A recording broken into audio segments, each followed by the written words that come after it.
അപ്പൊ നമ്മള് നാലാമത്തെ മൊഡ്യൂളിലോട്ട് പോവുകയാണ്. നമ്മൾ മൂന്ന് മൊഡ്യൂളും വീഡിയോ ഇട്ടിട്ടുണ്ട്. എല്ലാവരും കയറുന്ന കാണുക. അപ്പൊ നമ്മളെ സപ്പോർട്ട് ചെയ്യാം. നാലാമത്തെ മൊഡ്യൂളിലുള്ള ഒന്നാമത്തെ ചാപ്റ്ററിലോട്ട് പോവാം. ചാപ്റ്ററിന്റെ പേര് മെക്കാനിക്കൽ പ്രോപ്പർട്ടീസ് ഓഫ് സോളിഡ്സ് എന്നാണ്. എന്നിട്ട് നമുക്ക് അത്യാവശ്യം പഠിക്കാനുള്ള കാര്യങ്ങൾ പറയാം. പരീക്ഷാ വ്യൂ പോയിന്റിൽ ഇമ്പോർട്ടന്റ് ആയിട്ടുള്ള കാര്യം എന്താണ് ഇലാസ്റ്റിസിറ്റി എന്നുള്ളത് ഇമ്പോർട്ടന്റ് ആണ്. ഇലാസ്റ്റിസിറ്റി എന്താണ് ഇലാസ്റ്റിസിറ്റി എന്നുള്ളതെന്ന് പറഞ്ഞാൽ നമ്മളൊരു ബോഡി ഇതൊരു ബോഡിയാണെന്ന് വിചാരിക്കാം. ഈ ബോഡിയിൽ ഞാൻ പുറത്തുനിന്ന് ഒരു ഫോഴ്സ് കൊടുക്കും. അതിനെ നിങ്ങൾ വിളിക്കേണ്ട പേരാണ് അപ്ലൈഡ് ഫോഴ്സ് എന്ന് വിളിക്കും. അല്ലെങ്കിൽ നിങ്ങൾ വിളിക്കേണ്ട പേരാണ് ഡീഫോമിംഗ് ഫോഴ്സ് എന്ന് വിളിക്കും. അപ്പൊ നിങ്ങൾ വിളിക്കേണ്ട പേരാണ് ഡീഫോമിംഗ് ഫോഴ്സ് എന്ന് വിളിക്കും. അപ്പൊ ഈ ബോഡിയിൽ ഞാൻ ഇങ്ങോട്ട് പിടിച്ച് വലിച്ചാൽ ഈ ഫോഴ്സിനെ റിമൂവ് ചെയ്താൽ അകത്തോട്ട് ഈ ബോഡി ഇന്റേണൽ ആയിട്ട് ഒരു ഫോഴ്സ് ഡെവലപ്പ് ചെയ്യുന്നത് കാണാം. ആ ഫോഴ്സിനെ നിങ്ങൾ വിളിക്കേണ്ട പേരാണ് റീസ്റ്റോറിംഗ് ഫോഴ്സ് എന്ന് വിളിക്കും. Restoring force. രണ്ട് ഫോഴ്സുകൾ ബോഡിയിനകത്തുണ്ട്. നമ്മൾ പിടിച്ച് വലിക്കുന്ന ഫോഴ്സിനെ നമ്മൾ എക്സ്റ്റേണൽ ഫോഴ്സ് എന്നോ ഡീഫോമിംഗ് ഫോഴ്സ് എന്നോ വിളിക്കാം. ആ ബോഡിന്റെ ഇന്റേണൽ ആയിട്ടൊരു ഫോഴ്സ് ഡെവലപ്പ് ചെയ്യും. ആ ഫോഴ്സിനെ പറഞ്ഞ പേരാണ് റീസ്റ്റോറിംഗ് ഫോഴ്സ്. അപ്പൊ ഞാൻ ഒരു ബോഡിയിൽ ഡീഫോമിംഗ് ഫോഴ്സ് അപ്ലൈ ചെയ്ത് റിമൂവ് ചെയ്താൽ ആ ബോഡി അതിന്റെ ഒറിജിനൽ ഷേപ്പിലോട്ടോ സൈസിലോട്ടോ വരും. അത്തരം ബോഡീനെ നമ്മൾ വിളിക്കുന്ന പേരാണ് ഇലാസ്റ്റിക് ബോഡി എന്ന് വിളിക്കും. എക്സാമ്പിൾ നമുക്ക് അറിഞ്ഞിരിക്കണം. നിങ്ങൾ സ്റ്റീൽ എക്സാമ്പിൾ ആണ്. ഗ്ലാസ്, സ്റ്റീല്, ഗ്ലാസ്, ക്വാർട്സ് ഇതൊക്കെ ഇലാസ്റ്റിക് ബോഡിന്റെ എക്സാമ്പിൾ ആണ്. അപ്പൊ വാട്ട് ഈസ് ഇലാസ്റ്റിക് ബോഡി എന്ന് ചോദിച്ചാൽ A body regain its original shape and size when deforming force is.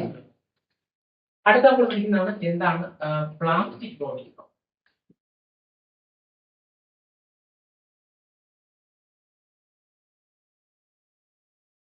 എന്താണ് പ്ലാസ്റ്റിക് ബോഡി എന്നുള്ളതെന്ന് പറഞ്ഞാൽ ഒരു ബോഡിയിൽ ഡീഫോമിംഗ് ഫോഴ്സ് റിമൂവ് ചെയ്യുമ്പോൾ ആ ബോഡി അതിന്റെ ഒറിജിനൽ ഷേപ്പിലോട്ടോ സൈസിലോട്ടോ വരുന്നില്ല.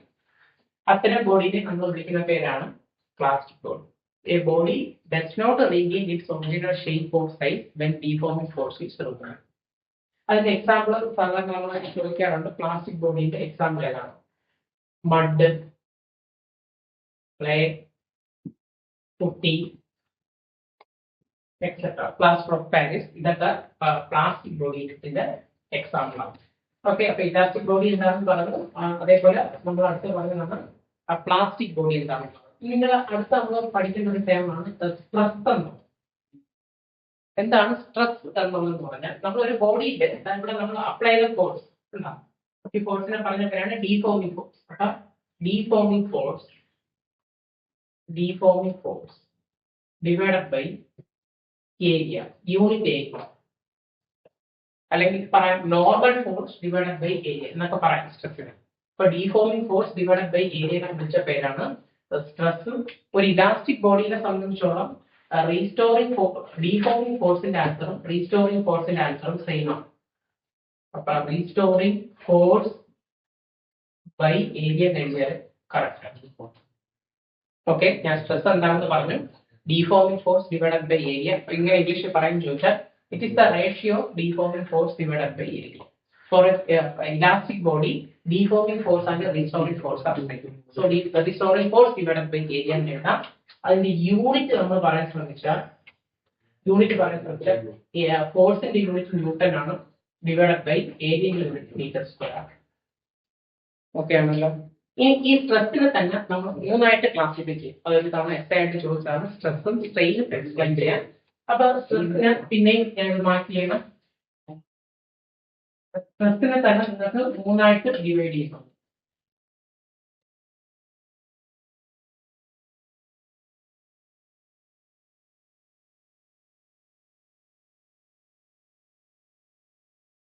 ഒന്നാമത്തെ സ്ട്രെസ്സിന്റെ പേരാണ് ലോഞ്ചിറ്റ്യൂഡിനൽ സ്ട്രെസ് എന്നാണ് വിളിക്കുന്നത്. ഓക്കെ, എന്താണ് ലോഞ്ചിറ്റ്യൂഡിനൽ സ്ട്രെസ് എന്നുള്ളതെന്ന് പറഞ്ഞാൽ നിങ്ങൾ ഫോഴ്സ് കൊടുക്കുമ്പോൾ ഒരു ബോഡിയിൽ, ഒരു ബോഡിയാണ്, ഈ ബോഡിയിൽ ഫോഴ്സ് കൊടുക്കുമ്പോൾ അവിടെ ലെങ്ത് വൈസിനാണ് ചേഞ്ച് വരുന്നത്. ലെങ്ത് വൈസ് ചേഞ്ചിന് വന്നാൽ അത്തരം കൊടുത്ത സ്ട്രെസ്സിനെ നമ്മൾ പറഞ്ഞ പേരാണ് ലോഞ്ചിറ്റ്യൂഡിനൽ സ്ട്രെസ്. ഇനി രണ്ടാമത്തെ സ്ട്രെസ് ആണ് വോളിയം സ്ട്രെസ്. വോളിയം സ്ട്രെസ് എന്നുള്ളതെന്ന് പറഞ്ഞാൽ ഒരു ബോഡിയിൽ ഞാൻ സ്ട്രെസ് കൊടുക്കുന്നതിന്റെ ഫലമായിട്ട് ഫോഴ്സ് കൊടുക്കുന്നതിന്റെ ഫലമായിട്ട് ആ ബോഡിയുടെ വോളിയം മാറുന്നെങ്കിൽ ആ ബോഡിയെ വിളിച്ച പേരാണ് വോളിയം സ്ട്രെസ് എന്ന്.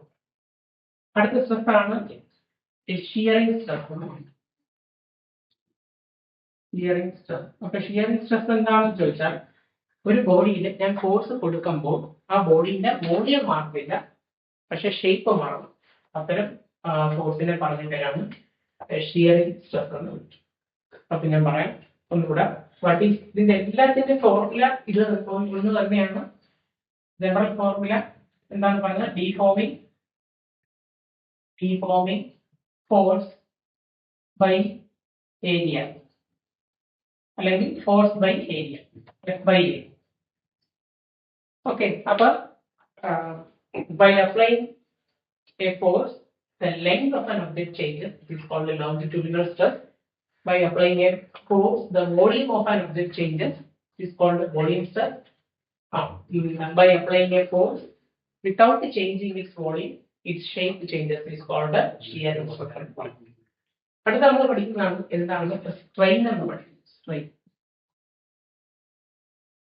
അതിന്റെ ഡെഫിനിഷൻ ഇതാണ്: ചേഞ്ച് ഇൻ ഡയമെൻഷൻ,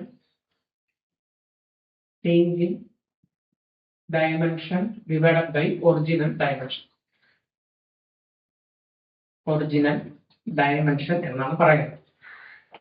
അപ്പൊ എങ്ങനെ നമുക്ക് ഇംഗ്ലീഷിൽ പറയാൻ ചോദിച്ചാൽ it is the ratio of change in dimension divided by original dimension എന്നാണ്.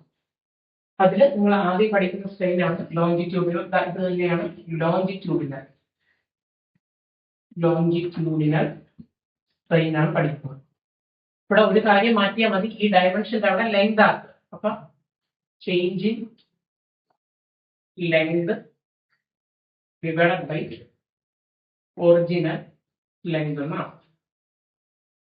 ഓക്കെ. നമുക്ക് ഇക്വേഷൻ ആയിട്ട് എഴുതുകയാണെങ്കിൽ ചേഞ്ചിനെ നമ്മൾ റെപ്രസെന്റ് ചെയ്തിട്ടാണ് ഡെൽറ്റ എൽ ബൈ എൽ എന്ന് എഴുതാം. നിങ്ങളിവിടെ യൂണിറ്റ് പറയാൻ ശ്രമിച്ചാൽ ഡിസ്റ്റൻസിന്റെ യൂണിറ്റ് മീറ്റർ ആണ്, താഴെ മീറ്റർ ആണ്. അപ്പൊ മീറ്ററും വെട്ടിപ്പോകും. യൂണിറ്റ് ഇല്ലാത്തൊരു ക്വാണ്ടിറ്റിയാണ് സ്ട്രെയിൻ എന്നുള്ളത്. Longitudinal strain unit. അടുത്ത രണ്ടാമത്തേതാണ് വോളിയം സ്ട്രെയിൻ. നിങ്ങൾക്ക് പറയാൻ ശ്രമിച്ചാൽ പറയാൻ പറ്റും change in volume divided by original volume. Change in volume divided by original volume. Change in volume നമുക്ക് ഡെൽറ്റ എന്ന് ഉപയോഗിക്കാം. വി ഡിവൈഡഡ് ബൈ ഒറിജിനൽ വോളിയത്തിൽ വി ആണ്. അപ്പൊ ഡെൽറ്റ വി ബൈ ഡി എന്ന് എഴുതാം. യൂണിറ്റ് ഇല്ല. മുൻപ് പറയാൻ ശ്രമിച്ചാൽ ഇതിന്റെ ചേഞ്ച് ഇൻ വോളിയത്തിന്റെ യൂണിറ്റ് മീറ്റർ ക്യൂബ് ആണ്, താഴെ മീറ്റർ ക്യൂബ് വരും. ഇപ്പൊ രണ്ടും വെട്ടിപ്പോയി കഴിഞ്ഞാൽ അവിടെ യൂണിറ്റ് വരത്തില്ല. അടുത്ത മൂന്നാമത്തെ ക്വാണ്ടിറ്റിയാണ് ഷിയറിംഗ് സ്ട്രെയിൻ. ഷിയറിംഗ് സ്ട്രെയിൻ എന്താണെന്ന് ചോദിച്ചാൽ നമ്മളൊരു ഡെസ്ക് എടുക്കുന്നു വിചാരിക്കുക. ഇതൊരു ഡെസ്ക് ആണെന്ന് വിചാരിക്കുക. ഈ ഡെസ്കിന്റെ കാലിലാണ്. ഇവിടെ നിങ്ങൾ ഫോഴ്സ് കൊടുക്കുന്നു. അതിന്റെ ഫലമായിട്ട് ഈ ഡെസ്കിന്റെ കാല് കുറച്ച് ഇങ്ങോട്ട് ഒരു ആംഗിൾ ഡീഫോർമേഷൻ സംഭവിച്ചെന്ന് വിചാരിക്കും. അപ്പൊ എന്താണ് പറയാനുള്ളത്? The angle which deformation takes place while applying the force, the angle which deformation takes place, it is called shearing stress എന്ന് പറയാം. അവിടെ നമുക്ക് മാത്തമാറ്റിക്കലി അത് പറയാം. ഈ ഡിസ്റ്റൻസ് നമുക്ക് എക്സ് ആയിട്ടും ഈ ഡിസ്റ്റൻസിന് ഡെൽറ്റ എക്സ് ആയിട്ടും എടുക്കുകയാണെങ്കിൽ നമുക്ക് ഇവിടുത്തെ angle theta equal to arc length divided by radius എന്നുള്ള ഇക്വേഷൻ പ്രകാരം ഇങ്ങനെ എഴുതാം. ഡെൽറ്റ എക്സ് ബൈ എക്സ് എന്നൊക്കെ എഴുതും. ഓക്കെ. അപ്പൊ കൂടെ ഞാൻ പറയാം എന്താണ് സ്ട്രെയിൻ, എന്താണ് സ്ട്രെസ് എന്ന് പറഞ്ഞു. Deforming force divided by area, അല്ലെങ്കിൽ normal force divided by area, restoring force divided by area എന്ന് പറയാം, F by A എന്ന് പറയാം. അത് തന്നെ മൂന്നായിട്ട് ക്ലാസിഫൈ ചെയ്യുന്നു. Longitudinal stress. While applying force, the length of an object changes, is called longitudinal stress. While applying force, the volume of an object changes, is called the volume stress. While applying force, the shape of an object changes without changing its volume, is called shearing stress എന്ന് പറയാം.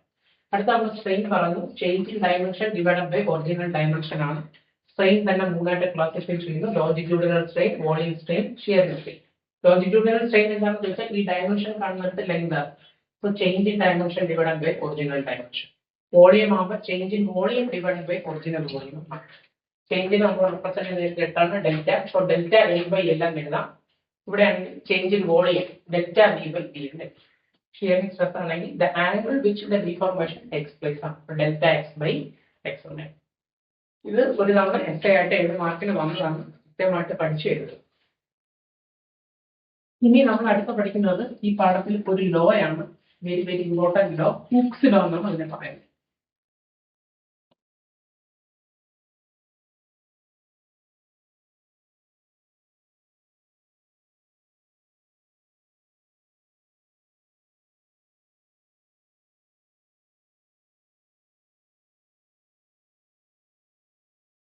Hooke's law ആണ്.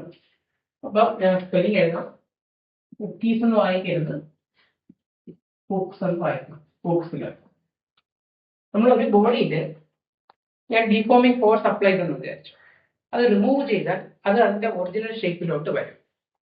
ഞാൻ ഇനിയും കൂടുതലായിട്ട് ഈ ബോഡീനെ പിടിച്ച് വലിക്കും, പിന്നെ കൂടുതൽ ഡീഫോമിംഗ് ഫോഴ്സ് കൊടുത്തെന്ന് ഫോഴ്സ് കൊടുത്ത് പിന്നെയും കൊടുത്ത് പിന്നെ റിമൂവ് ചെയ്താൽ ആ ബോഡിയുടെ ഒറിജിനൽ ഷേപ്പിലോട്ട് വരാത്തൊരു ഫോഴ്സ് ഉണ്ട്. അപ്പോൾ ഒരു ലിമിറ്റ് ഉണ്ട്, ഒരു പർട്ടിക്കുലർ ലിമിറ്റ് കഴിഞ്ഞാൽ ആ ബോഡി അതിന്റെ ഒറിജിനൽ ഷേപ്പിലോട്ട് വരത്തില്ല. ആ ലിമിറ്റിനെ നമ്മൾ വിളിക്കുന്ന പേരാണ് ഇലാസ്റ്റിക് ലിമിറ്റ് എന്ന് പറയുന്നത്. ഓക്കെ, ഇലാസ്റ്റിക് ലിമിറ്റ് വരെ ഞാൻ ഡീഫോമിംഗ് ഫോഴ്സ് റിമൂവ് ചെയ്താൽ ആ ബോഡിയുടെ ഒറിജിനൽ ഷേപ്പിലോട്ട് വരും. ആ ഫോഴ്സിനെ പറഞ്ഞ പേരാണ് ആ ലിമിറ്റിനെ പറഞ്ഞ പേരാണ് ഇലാസ്റ്റിക് ലിമിറ്റ്. അപ്പൊ ഇലാസ്റ്റിക് ലിമിറ്റിന്റെ കേസ് പറയുന്നത് ഇലാസ്റ്റിക് ലിമിറ്റില് ഈ പറഞ്ഞ സ്ട്രെസ് എന്നുള്ളത് ഡയറക്ട്ലി പ്രൊപ്പോർഷണൽ ടു സ്ട്രെയിൻ ആണ്. അല്ലെങ്കിൽ നമുക്ക് ഇങ്ങനെ പറയാം, സ്ട്രെസ് ഈ പ്രൊപ്പോർഷനാലിറ്റി മാറ്റി ഒരു കോൺസ്റ്റന്റ് എഴുതാം. അപ്പൊ എ കോൺസ്റ്റന്റ് ഇൻറ്റു ബാക്കിയുള്ളതാരാണ് സ്ട്രെയിൻ എന്ന് എഴുതാം. ഈ സ്ട്രെയിനിന്റെ താഴോട്ട് എഴുതി കഴിഞ്ഞാൽ stress divided by strain is equal to a constant എന്ന് എഴുതാം. ഈ കോൺസ്റ്റന്റിന് ഒരു പേരുണ്ട്, ആ പേര് ഇതാണ്, modulus of elasticity. Modulus of elasticity എന്ന് പറയും. സോ ഹൂക്സ് ലോ ചോദിച്ചാൽ നമ്മൾ ഇത്രയും കാര്യങ്ങൾ എഴുതണം. Within the elastic limit, stress is directly proportional to strain. Within the elastic limit, stress is directly proportional to strain. Stress is equal to a constant into strain, or stress by strain is a constant. That constant is called the modulus of elasticity. ഇനി നമ്മൾ അതിന്റെ unit പറയാൻ ശ്രമിച്ചെന്ന് വിചാരിക്കുക. അപ്പൊ സ്ട്രെസ്സിന്റെ unit നേരത്തെ പറഞ്ഞു, ഇതിന്റെ യൂണിറ്റ് ആണ് ഞാൻ പറയാൻ ശ്രമിക്കുന്നത്. സ്ട്രെസ്സിന്റെ യൂണിറ്റ് ഫോഴ്സ് ബൈ ഏരിയ ആണ്. അപ്പൊ newton divided by metre square നേരത്തെ പറഞ്ഞു. സ്ട്രെയിൻ യൂണിറ്റ് ഇല്ല, അപ്പൊ ന്യൂട്ടൺ പെർ മീറ്റർ സ്ക്വയർ ആണ്. ഇതിനൊരു പേരുണ്ട്, ന്യൂട്ടൺ പെർ മീറ്റർ സ്ക്വയർ. അത് നമ്മൾ വിളിക്കുന്ന പേരാണ് പാസ്കൽ. അടുത്ത ചാപ്റ്ററിൽ നമ്മൾ ഡീറ്റെയിൽ ആയിട്ട് പഠിക്കും. ന്യൂട്ടൺ പെർ മീറ്റർ സ്ക്വയറിനെ വിളിക്കുന്ന പേരാണ് പാസ്കൽ. പ്രാക്ടിക്കൽ യൂണിറ്റ് പാസ്കൽ അല്ല, നമ്മൾ എക്സ്പെരിമെന്റ് ഒക്കെ ചെയ്യുമ്പോൾ നമുക്ക് കിട്ടുന്ന വാല്യൂ ജിഗാ പാസ്കൽ ഓർമ്മലാണ്. ജിഗാ എന്ന് പറഞ്ഞാൽ 10⁻⁹ പാസ്കൽ. മെഗാ പാസ്കലിനൊക്കെയാണ് കിട്ടുന്നത്. മെഗാ എന്ന് പറഞ്ഞാൽ 10⁻⁶ പാസ്കൽ. ഈ ഓർഡറിലൊക്കെയാണ് നമ്മൾ ഓരോ മെറ്റീരിയലിന്റെ മോഡുലസ് ഓഫ് ഇലാസ്റ്റിസിറ്റി നമ്മൾ പറയുന്നത്. ഇനി നമ്മൾ ഈ മോഡുലസ് ഓഫ് ഇലാസ്റ്റിസിറ്റി തന്നെ 3 ടൈപ്പ് ഉണ്ട്. അതിനെപ്പറ്റി നമുക്ക് അടുത്ത പഠിക്കാം ഡീറ്റെയിൽ ആയിട്ട്. മോഡുലസ് സ്പേസ് ഇല്ലാത്തതുകൊണ്ടാണ് വായിക്കുന്നത്. ക്ലിയർ ആണല്ലോ? സ്ട്രെസ് ബൈ സ്ട്രെയിൻ കോൺസ്റ്റന്റ് ആണ്. ആ കോൺസ്റ്റന്റിനെ പറഞ്ഞ പേരാണ് modulus of elasticity. Unit Pascal ആണ്. ഇത്രയും കാര്യങ്ങൾ നോക്കാൻ വിദ്യാർത്ഥി.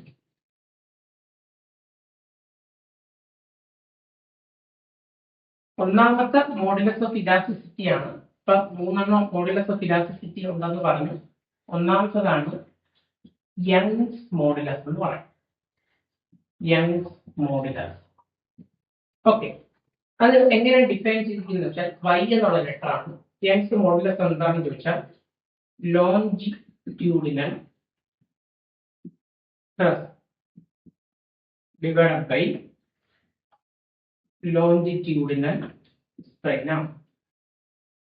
ലോഞ്ചിറ്റ്യൂഡിനൽ സ്ട്രെസ് ബൈ ലോഞ്ചിറ്റ്യൂഡിനൽ സ്ട്രെയിനെ പറഞ്ഞ പേരാണ് യങ്സ് മോഡുലസ്. അപ്പൊ എങ്ങനെ ഇംഗ്ലീഷിൽ പറയാൻ ചോദിച്ചാൽ it is the ratio of longitudinal stress by longitudinal strain. ഇതൊരു സോളിഡിന്റെ കേസിലാണ് മിക്കപ്പോഴും പറയുന്നത്. ഒരു വയർ എടുത്തെന്ന് വിചാരിക്കുക, സ്റ്റീൽ വയറാണെന്ന് വിചാരിക്കുക. ഈ വയറിന് ഞാൻ ലോഡ് കൊടുക്കുന്നതിന്റെ ഫലമായിട്ട് ഇവിടെ ഞാൻ ലോഡ് കൊടുക്കുന്നതിന്റെ ഫലമായിട്ട് ഈ വയർ ഒന്ന് എക്സ്റ്റെൻഡ് ചെയ്തെന്ന് വിചാരിക്കുക. കുറച്ച് വലിഞ്ഞു, ഇത്രയും ദൂരം വലിഞ്ഞെന്ന് വിചാരിക്കുക. ഒറിജിനൽ ലെങ്ത് ഇതായിരുന്നു L. ഈ വലിഞ്ഞ ദൂരം ഡെൽറ്റ L എന്ന് എടുക്കുകയാണ്. ഇവിടെ ആക്ട് ചെയ്യുന്ന ഫോഴ്സ് എന്നുള്ളത് അതിന്റെ വെയിറ്റ് ആണ്. വെയിറ്റിന്റെ ആൻസർ നിങ്ങൾക്ക് എല്ലാവർക്കും അറിയാം, mg ആണ്. അപ്പൊ സ്ട്രെസ് എന്നുള്ളത് ഫോഴ്സ് ബൈ ഏരിയ ആണെന്ന് അറിയാം. ലോഞ്ചിറ്റ്യൂഡിനൽ സ്ട്രെയിൻ എന്താ? Change in length by original length ആണ്. അപ്പൊ ഈ എല്ലിന്റെ മുകളിലോട്ട് എഴുതാം. അപ്പൊ F into L divided by A into delta L എന്ന് എഴുതാം. അതാണ് വൈ കേസ് കൊണ്ട്. ഈ വൈന്റെ ആൻസർ അങ്ങോട്ട് പറഞ്ഞു എം ജി ആണ്. അപ്പൊ Y is equal to M G L divided by ഈ ഒരു വയറിനെ സംബന്ധിച്ചോളം നിങ്ങൾ വയർ ഈ ഷേപ്പിലാണ് ഇരിക്കുന്നത്. ഈ ഷേപ്പ് എന്നുള്ള സിലിണ്ടറിന്റെ ഷേപ്പാണ്. ഇവിടെ നിങ്ങൾക്ക് ഒരു ഏരിയ ക്രോസ് സെക്ഷൻ എടുത്താൽ ഒരു സർക്കിൾ പോലെയാണ് കാണുന്നത്. അപ്പൊ സർക്കിളിന്റെ ഏരിയ എന്താണെന്ന് ചോദിച്ചാൽ പൈ ആർ സ്ക്വയർ ആണ്. അപ്പൊ ഏരിയ കാണുന്നുണ്ട്, ഈ ഏരിയ കാണുന്നിടത്ത് നമുക്ക് പൈ ആർ സ്ക്വയർ എന്ന് എഴുതാം. ബാക്കി ഇവിടെ ഡെൽറ്റ ആയിരുന്നു. Very very important equation. Young's മോഡുലസിന്റെ പരീക്ഷയ്ക്ക് പ്രോബ്ലം ആയിട്ട് നിരന്തരം വരുന്നതാണ്. ഫോർമുല പഠിക്കുക.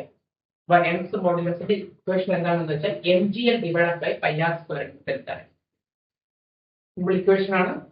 റിപ്പീറ്റ് ചെയ്ത് നിങ്ങൾക്ക് മനസ്സിലാവുന്നത് റിപ്പീറ്റ് പിന്നെ കാണുക. Pi is equal M G L divided by pi R square. M എന്നുള്ളത് മാസാണ്, ജി എന്നുള്ളത് ആക്സിലറേഷൻ ഡ്യൂ ടു ഗ്രാവിറ്റി ആണ്.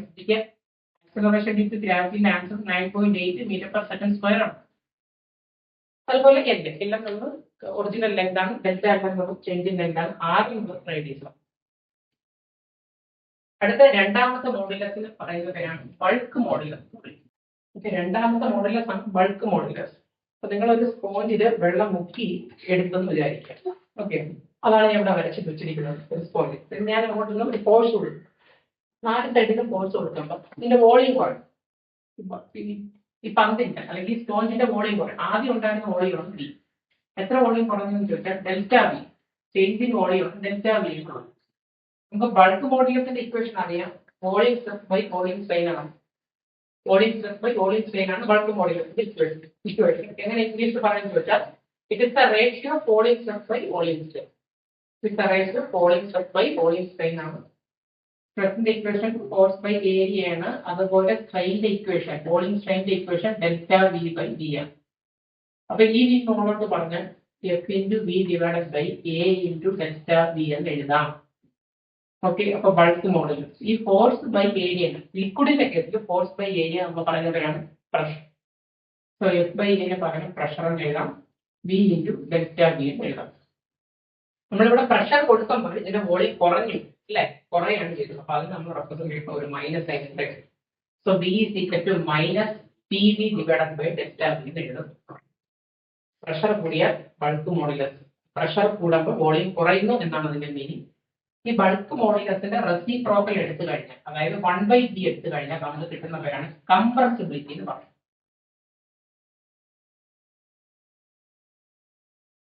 കംപ്രസിബിലിറ്റി എന്ന് വിളിക്കും. അത്രയും ആണ് ബൾക്ക് മോഡുലസ്. നമുക്ക് ഒരു മോഡുലസ് കൂടി കഴിഞ്ഞ് ചാപ്റ്റർ സുഖമായിട്ട് കഴിഞ്ഞു. അടുത്ത നമ്മൾ പറഞ്ഞ പേരാണ് റിജിഡിറ്റി മോഡുലസ് എന്നാണ്.